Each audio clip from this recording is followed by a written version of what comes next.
What's up, Colorado Realtors? I'm Scott Peterson. Thank you for joining me again for another edition of Legal Bites. This is my second one today. In fact, I just finished recording the last one minutes ago. And then in the meantime, believe it or not, I got a call from some local law enforcement who asked if I would be a little bit more clear about some confusion that I think everybody's had. Very well-respected member of law enforcement. And so here I am. I just jumped right back on to clarify this. And I was clear about it actually on Friday when I did this Legal Bites, if you don't remember, in my bathrobe. I was clear in the 8th minute, 9th minute. I talked about this, but I realized not everybody actually pays attention or even listens to more than the first minute or two of these things. So I wanted to just do a Legal Bite specifically on this one issue because it has come up a bunch, and now I've been specifically requested to address it. This is what I'm going to talk about here is the difference between the state and local shelter-in-place or essential businesses, limitations. Okay, so it is very clear in our sort of democracy that federal law generally trumps state law, and state law trumps local law, and there's this concept of supremacy as it relates on down the line, and that certainly applies with regard to the executive order issued by Governor Polis over any of the any counties that have less restrictive orders than what the governor's order has. But I want to be very clear that it is a two-way street when things get more restrictive.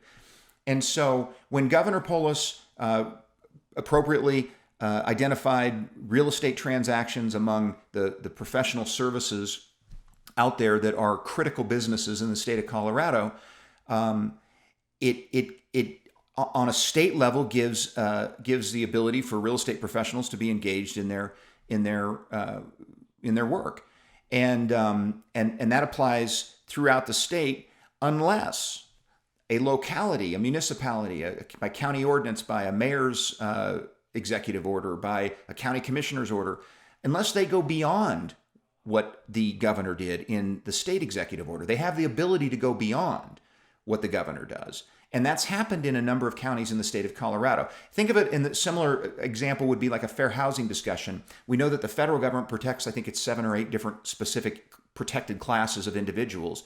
But then in Colorado, the state of Colorado has gone beyond and has added 2 or 3 additional protected classes. And I think some localities or cities and counties in the state of Colorado have even gone beyond that and added another 1 or 2 or 3 protected classes. Well, in the same manner, the locality can always go beyond and create more restrictions. They just can't go less. And so this concept that the state order controls, it does up as a baseline any other local municipal county orders, but the counties can always go beyond that. And so sometimes the health department or mayor's office might issue a directive. And if they were to say, in this particular county, you must stay at home. You cannot leave your house for the next 2 weeks because of our own local concerns related to the virus or anything for that matter. Then that would apply. That would go beyond the state order, but the state is only a baseline. And so I want to be clear that if you're out doing business and you're sort of exerting the fact that you're a critical business under the state order, if your municipality, your county, your city, whatever it might be, has gone beyond that, that's the rule that applies. And so please be clear on that. My feelings about this has to be used judiciously, and with great power comes great responsibility and all that anyhow.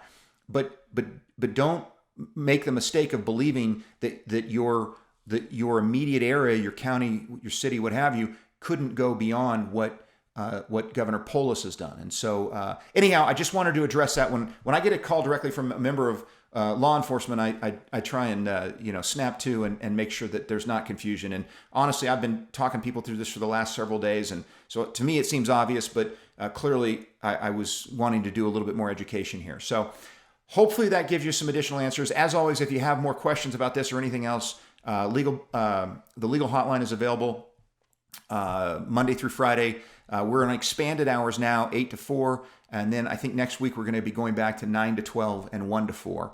kind of our regular business hours. But we're there for you in that case, or whatever else you need. Feel free to reach out, and I hope this clarifies really important issues. So please do take heed to that. Thanks so much.